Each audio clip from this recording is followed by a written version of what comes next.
O que o Stalin, ou Stalin, Baqueriço disse é importante. O Equador não levou a sério e agora está vivendo uma situação completamente fora de controle. E aí a gente pergunta, o Brasil leva a sério a infiltração do crime organizado na vida política do país? A gente tem em praticamente toda a cidade brasileira, toda grande cidade, vereadores em todos os estados, deputados estaduais, a nível federal. A gente tem deputados federais e o primeiro deputados estaduais, que claramente tem ligações com o crime organizado. A gente vê situações muito estranhas de líderes de facções criminosas recebendo o direito de cumprir penas em liberdade, saindo pela porta da frente de presídios, o que demonstra uma infiltração também no judiciário, né? E a gente está levando a sério isso?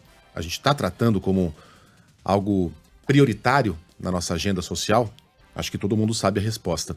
É uma mazela latino-americana, sim, a infiltração do crime organizado, a tomada por parte do crime organizado de locais em que o Estado simplesmente não age, a ponto de o crime conseguir dominar não apenas esses locais abandonados pelo Estado, mas toda a vida social e muitas vezes econômicas das grandes cidades. Ou o Rio de Janeiro não pode ser chamada de uma narcocidade, né? Em que milícias e traficantes já não se distinguem mais, já formam um grande bolo organizado em que a gente trata dos personagens. O Zinho se entregou, então agora isso abriu um vácuo de poder que pode ser ocupado por um traficante desta região ou aquele que vem da outra. Há uma disputa interna acontecendo e nós, como sociedade, observamos isso como espectadores, aguardando o que vai acontecer, aguardando que o crime, pelas suas próprias leis, tome as suas próprias decisões que vão nortear a vida dos cidadãos. O Brasil não é um narco-estado, mas o Brasil caminha nessa direção. A gente vê relações de grupos como o PCC, como o Comando Vermelho, com máfias russas, com grupos organizados na Europa, nos Estados Unidos, no México, nos países vizinhos, né? É um problema que, obviamente, se percebe muito mais em países menores, como o Equador, como a Colômbia, que já esteve nesse lugar, e até o México, que é um país continental, mas que também é um problema brasileiro.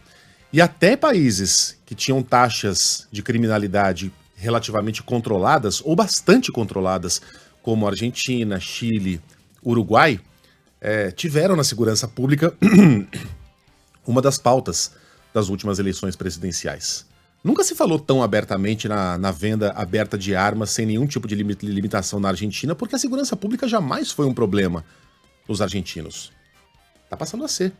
No Brasil a coisa está completamente fora de controle. A gente tem que enxergar o Equador não como um exotismo vizinho, mas como talvez um eu sou você amanhã. Não dá para sentar, cruzar os braços e ficar rezando a Deus para que isso não aconteça aqui. Porque o Brasil está sujeito a isso também. Episódios tão violentos quanto já acontecem em várias partes do Brasil. Ou o assassinato daqueles 4 médicos na Barra da Tijuca não pode ser encaixado como um ato desse tipo de magnitude.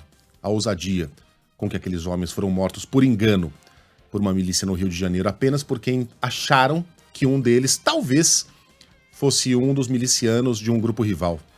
Veja o desassombro com que esses grupos agem aqui no Brasil, né? O Equador pode ser nós amanhã, sim, a não ser que tomemos alguma atitude muito drástica para sufocar esses grupos financeiramente. Não adianta você prender um líder de uma facção, sendo que esse cara vai ser substituído no dia seguinte. Não adianta meter bala em 5 líderes de uma facção, sabendo que amanhã haverá outros 5 líderes tão violentos quanto ou mais, né? O que a gente está fazendo para que esse problema seja pelo menos freado? Nada.